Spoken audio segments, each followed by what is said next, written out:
Ringkasan pelajaran hayat Kisah Para Rasul Berita 31. Perkembangbiakan di Yerusalem, Yudea dan Samaria melalui ministry sekelompok sekerja Petrus bagian 23. Dalam berita ini kita akan melihat satu hal yang akan membantu kita untuk memahami ekonomi Allah dalam catatan dari Perjanjian Baru. Kita akan melihat bahwa dalam ekonomi Allah ada hal-hal tertentu, khususnya baptisan dalam Roh Kudus yang telah digenapi satu kali untuk selamanya. Bagi pelaksanaan langkah-langkah yang dituntut oleh kebenaran, kekudusan, dan kemuliaan Allah, Allah Tritunggal telah melalui proses inkarnasi, ketersaliban, kebangkitan, dan kenaikan. Selain 4 perkara ini, kita memiliki penghembusan Roh Kudus ke dalam murid-murid dan pencurahan Roh itu ke atas mereka. Inkarnasi, ketersaliban, kebangkitan, dan penghembusan Roh itu ke dalam murid-murid, kenaikan, dan pencurahan Roh itu ke atas murid-murid, semuanya bersifat kekal. Perkara-perkara itu bukanlah perkara-perkara yang sementara, melainkan tidak dibatasi oleh unsur waktu. Mengenai ketersaliban misalnya, menurut pemahaman kita, Kristus disalibkan sekitar 1900 tahun yang lalu. Tetapi Wahyu pasal 13 ayat 8 membicarakan tentang anak domba yang tersembelih sejak dunia dijadikan. Ini menunjukkan bahwa dalam pandangan Allah, Kristus telah disembelih sejak dunia dijadikan. Sejak dunia yang diciptakan ini ada. Kristus telah disalibkan sejak permulaan keberadaan dunia materi karena penebusannya harus mencakup alam semesta yang diciptakan. Ibrani pasal 9 ayat 12 menunjukkan bahwa Kristus telah mengenapkan satu penebusan yang kekal. Penebusannya bukanlah sementara, melainkan kekal. Prinsipnya sama dengan inkarnasi, kebangkitan dan kenaikan Kristus, pengebusan Roh itu ke dalam murid-muridnya, dan pencurahan Roh itu ke atas murid-muridnya. Ini bukanlah perkara bahwa setiap kali seseorang percaya kepada Tuhan Yesus, Tuhan perlu mengembuskan Roh itu ke dalam orang itu, atau mencurahkan Roh itu ke atasnya. Sebaliknya, pengebusan Roh itu ke dalam kaum beriman telah digenapkan satu kali untuk selamanya. Seprinsip dengan itu, Kristus, kepala tubuh, telah membaptis semua orang beriman, setiap anggota tubuh ke dalam Roh itu satu kali untuk selamanya dalam 2 langkah. Langkah yang pertama adalah pada hari Pentakosta, ketika kaum beriman Yahudi dibaptis dalam Roh Kudus.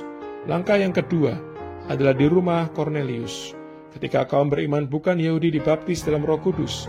Perkara inkarnasi, ketersaliban, kebangkitan, pengembusan Roh itu, kenaikan dan pencurahan Roh itu diterapkan kepada kita pada waktu yang sama. Hal-hal itu digenapkan setahap demi setahap, tetapi diterapkan kepada kita secara bersamaan.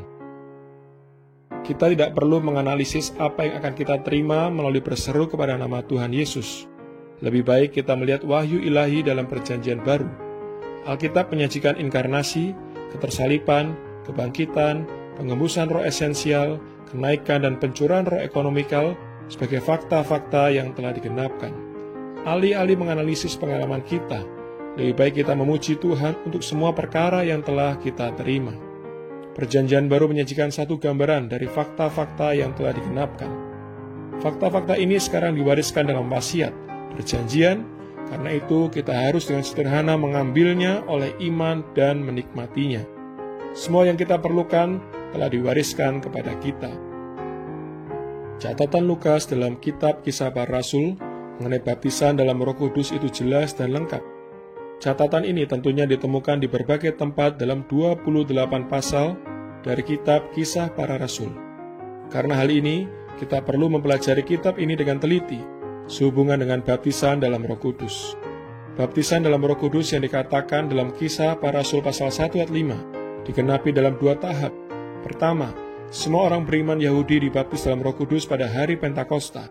Dan kedua, semua orang beriman bukan Yahudi dibaptis di rumah Kornelius. Sewaktu kita membaca kitab Kisah Para Rasul, kita melihat bahwa Lukas menggambarkan 3 perkara yang luar biasa mengenai menerima Roh Kudus secara ekonomikal. Perkara yang pertama mengenai kaum beriman di Samaria. Dalam perkara yang luar biasa ini, perlu ada penumpangan tangan oleh seorang anggota dari tubuh Kristus.